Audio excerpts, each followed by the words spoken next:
Bu hadisə 1971-ci ildə İspaniyanın Əndəlüs vilayətində yerləşən Belmes adlı kiçik bir kənddə baş verib. Kənddə məskunlaşmış Pereira ailəsi sakit həyatlarını yaşamaqdaydı.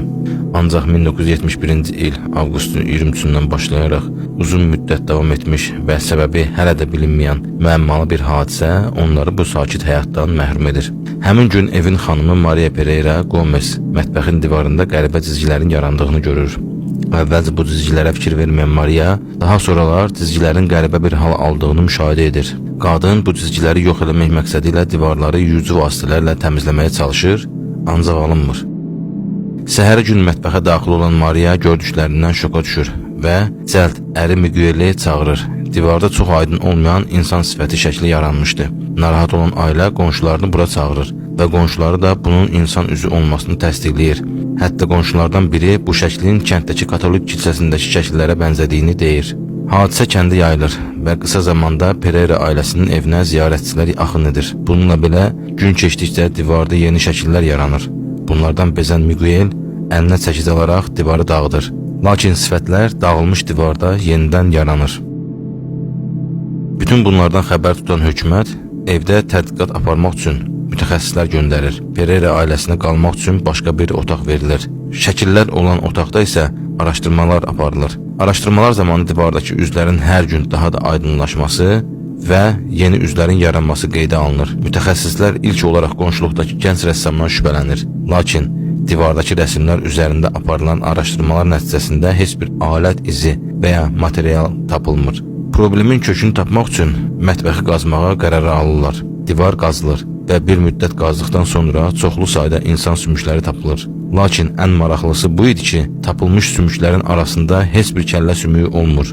Sümüklər üzərində ekspertizanın nəticələrinə əsasən sümüklərin 14-cü əsrdən qalma kəndin katolik kilsəsində tapılmış sümüklərin çatışmayan hissələri olduğu məlum olur. Almaniyadan gələn məşhur parapsixoloq Hans Bender bu hadisəni indiyə qədər görülmüş ən böyük paranormal hadisə adlandırır.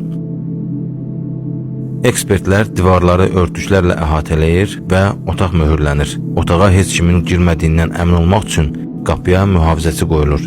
3 ay sonra isə qapının möhürü açılır, örtüklər çıxardılır. Nəticə isə otaqdakı hər kəsi təəccübləndirir. Otaqda yeni üzlər yaranmış, əvvəlki üzlər isə daha da aydın şəklə düşmüşdü.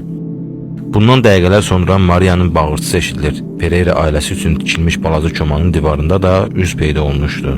Şəkillər divarlardan diqqətlə götürülərək Valensiyadakı laboratoriyaya ekspertiza üçün göndərilir. Bu hadisə üzərindən illər keçir. Ekspertizalar nəticə vermir. Miguel Pereira vəfat edir və Miguel'in üzü divarda görülür. Maria isə 85 yaşında 2004-cü ildə vəfat edir. Ölməmişdən bir gün öncə xəstəxanada yatan Maria evə öz istəyi ilə aparılır və orada vəfat edir. Maria'nın da üzü divarda görülür. Bu haqda bir çox fərziyyələr var. Bir çoxu bunun qurma olduğunu, turistləri bura çəkmək üçün atılmış bir addım kimi qəbul edir. Xüsusilə şəkillərin ailənin oğlu Juan Pereira tərəfindən çəkildiyi deyilir. Lakin otağın möhürləndiyini nəzərə alsaq, bu variantın düzgün olması məntiqə uyğun olmaz. Parapsixoloq isə bunu evin xanımı Maria ilə əlaqələndirir. Maria'nın doktografi adlanan bir hadisənin qurbanı olduğunu deyir. Buna görə də belə insanlar zehnindəki fikirləri divarlara həkk edə bilirlər. Lakin Maria öldükdən sonra da bu şəkillərin divarlarda görünməsi davam etdiyindən bu variantın da gerçəyə uyğun olmadığı aşkar edilir. Bu hadisənin səbəbi hələ də tam bilinmir.